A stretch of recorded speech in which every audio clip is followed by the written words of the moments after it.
लो दोस्तों, स्वागत है आप लोगों का इन्फॉर्मेट एजुकेशन में। सो गाइस, मेरा नाम है रोहित प्रजापति और आज हम बात करने वाले हैं how to become cyber security expert के बारे में। बहुत सारे बच्चे होंगे जो आप में से टेक्नोलॉजी की फील्ड में जाना चाहते हैं और स्पेशली साइबर सिक्योरिटी की फील्ड में जाना चाहते हैं और एक्सपर्ट बनना चाहते हैं, काफ़ी अच्छा ग्रो करना चाहते हैं। तो उसके बारे में इस वीडियो हम डिस्कस करने वाले हैं। काफ़ी कुछ जानने को मिलने वाला है, जॉब सिक्योरिटी, ठीक है, और पैसे से रिलेटेड कैसे आप इस फील्ड में आगे बढ़ सकते हैं, कैसे ग्रो कर सकते हैं, उसके बारे में सब कुछ हम बताएंगे। तो बारी बारी से डिस्कस करेंगे, लेट्स गो। ठीक है, तो सबसे पहले बात करते हैं साइबर सिक्योरिटी एक्सपर्ट होता क्या है, काम क्या होता है। वैसे तो बहुत सारे लोगों को समझ आनी चाहिए, जो भी इस फील्ड में इंटरेस्टेड हैं उनको पहले से इसके बारे में काफ़ी कुछ पता होगा।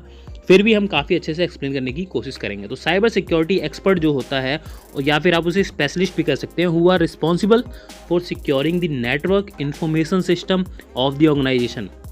अब इस ऑर्गेनाइजेशन के टर्म पॉइंट पे आप और भी बहुत सारी चीज़ें ले सकते हैं। किसी के लिए भी, जो भी बंदा या फिर जो भी ऑर्गेनाइजेशन इंटरनेट से जुड़ी हुई है या फिर किसी भी नेटवर्क से जुड़ी हुई है, ठीक है, और वहाँ पर उसका पर्सनल डेटा, कंपनी का ऑर्गेनाइजेशनल डेटा है ना, या फिर हाईली कॉन्फिडेंशियल डेटा है, वो अवेलेबल है और उसकी सिक्योरिटी करनी होती है ताकि कहीं वो ब्रीच ना हो जाए, डेटा ब्रीच ना हो जाए, गलत लोगों के हाथों में ना लग जाए।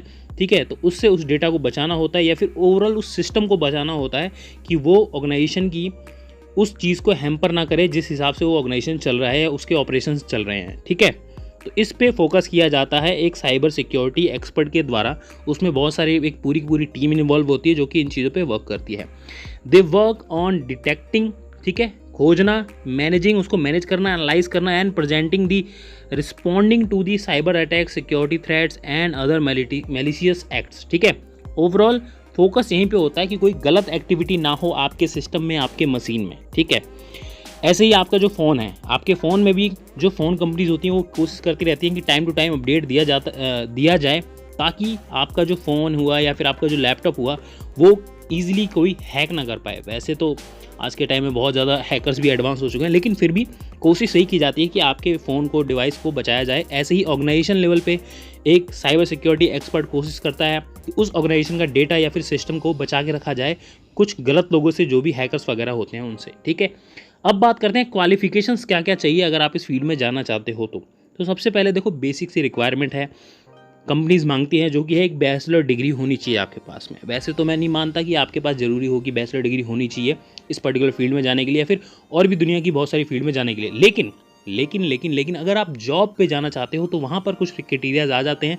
जैसे कि वो क्राइटेरिया है, बैचलर डिग्री आपके पास होनी चाहिए इन कंप्यूटर साइंस हो या फिर इस पर्टिकुलर फील्ड में और भी कोई भी डिग्री हो सकती है, IT सिस्टम इंजीनियरिंग या फिर अदर कोई भी डिग्री हो सकती है जो इस पर्टिकुलर टेक्नोलॉजी के फील्ड में के अराउंड ही हो। ठीक है, अब बात करते हैं +2 ईयर्स ऑफ वर्किंग एक्सपीरियंस होना चाहिए आपका इस फील्ड में, साइबर सिक्योरिटी के रोल में, लाइक SOC, फॉरेंसिक और incident discovery and response related. तो इस पर्टिकुलर फील्ड में आपके पास लगभग 2-3 साल का एक्सपीरियंस होना चाहिए। तो काफ़ी अच्छे आप एक आपके पास एक्सपीरियंस हो गया तो आप एक मजे हुए खिलाड़ी बन जाते हैं, तो धीरे धीरे आप साइबर एक्सपर्ट भी बन जाते हैं। ठीक है, अब आगे बढ़ते हैं। स्किल्स कौन कौन सी होनी चाहिए एक साइबर सिक्योरिटी एक्सपर्ट के पास। ठीक है, अगर आप इस करियर में आगे बढ़ रहे हैं तो कौन कौन सी आपके पास स्किल होनी चाहिए। देखो, सबसे पहला रिक्वायरमेंट है good working knowledge of programming languages. कौन कौन सी प्रोग्रामिंग लैंग्वेजेस? बहुत सारी हैं आज के टाइम में, तो दुनिया में बहुत सारी प्रोग्रामिंग लैंग्वेजेस है, लेकिन उनमें से कुछ मेजर्स हैं। जैसे कि आपको जावा पे अच्छा नॉलेज होना चाहिए, पाइथन, ठीक है, Node, C++, PowerShell and Ruby, और भी बहुत सारे डिफरेंट प्रोग्रामिंग लैंग्वेज है जिनकी आपको अच्छी नॉलेज होनी चाहिए, वर्किंग नॉलेज होनी चाहिए, कैसे वो ओवरऑल काम करता है, कैसे उसमें डेटा कैसे उस प्रोग्रामिंग लैंग्वेज में लूप होल्स बनाए जा सकते हैं एक हैकर के द्वारा। ठीक है, तो इसकी नॉलेज आपको अच्छी होनी चाहिए। मार्केट में करंट में ट्रेंड क्या चल रहा है, किस टाइप के टेक्निक्स यूज़ करते हैं हैकर्स, तो उनसे बचाने के लिए आप क्या कर सकते हो, उन सारी चीज़ों के ऊपर आपको पहले से ही अपडेट होना रहता है टाइम टू टाइम। ठीक है, तो command over the numerous operations and functionalities of firewall and other systems. ठीक है, जो भी सिक्योरिटी से रिलेटेड सिस्टम है, एंटीवायरस है या फिर एक सिस्टम में जो फायरवॉल लगाया जाता है, उससे रिलेटेड काफ़ी अच्छी आपको नॉलेज होनी चाहिए।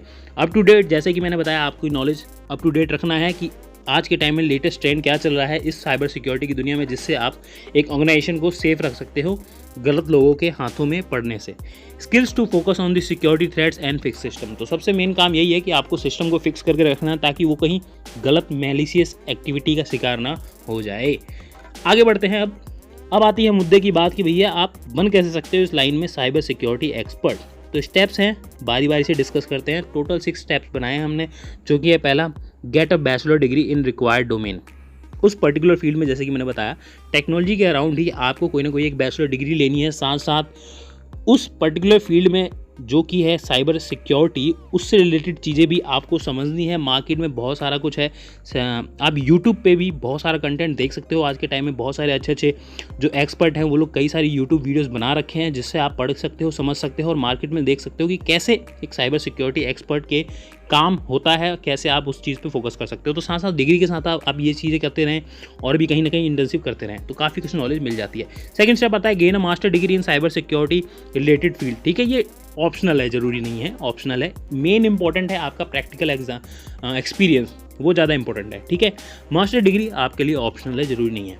ठीक है, do some cyber security certification courses, जैसे कि मैंने बताया, आप ऑनलाइन यूट्यूब पे कंटेंट देख लीजिए या फिर कोई अच्छे प्लेटफॉर्म से साइबर सिक्योरिटी से रिलेटेड शॉर्ट टर्म कोर्सेज करिए, जहाँ पे आपको प्रैक्टिकल एक्सपोजर मिले। याद रखना, प्रैक्टिकल एक्सपोजर, कुछ रियल टाइम चीज़ों पे भी वर्क करने को मिले, जैसे कि इंटर्नशिप वगैरह हो गया, तो वहाँ भी आप चीज़ें जरूर करें। जैसे कि मैंने यहाँ मेंशन भी कर दिया है, do some internship in industry related to cyber security. ठीक है, फिर आते हैं सीधे 5वें पॉइंट पे, जो कि है clear the exam and gain the respective cyber security certification.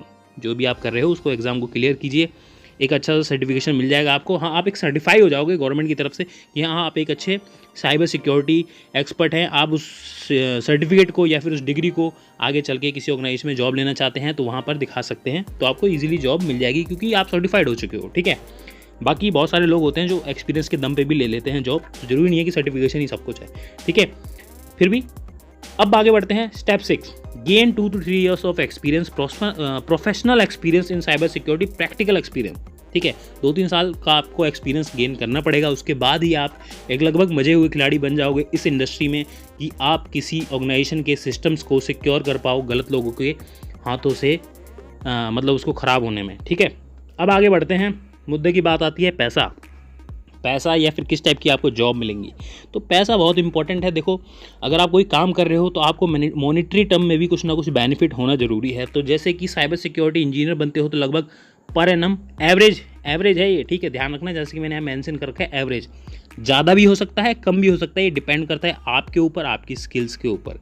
ठीक है, ओवरऑल आप किस कंडीशन में हो, किस नेटवर्क में आप जा रहे हो, किस ऑर्गेनाइजेशन में जा रहे हो, ये सब कुछ बहुत सारी चीज़ें मैटर करती हैं। उसके हिसाब से आपकी सैलरी बढ़ती घटती है। तो ये जो मैंने मेंशन किए ये सिर्फ एवरेज डिटेल्स हैं। ठीक है, इनसे भी ज़्यादा आपकी सैलरी हो सकती है, ज़रूरी नहीं है कि सिर्फ इतनी हो। तो बारी बारी से इसको अच्छे से पढ़ लेना। ठीक है, तो ये ओवरऑल चीज़ें हैं। आशा करता हूँ इस पर्टिकुलर फील्ड के बारे में आपको काफ़ी अच्छी नॉलेज मैंने दे दी होगी। ऐसे ही बहुत सारी इन्फॉर्मेशन वीडियोज़ को देखने के लिए आप हमारे चैनल को सब्सक्राइब कर सकते हैं। मिलते हैं अगली वीडियो में, तब तक के लिए नमस्कार।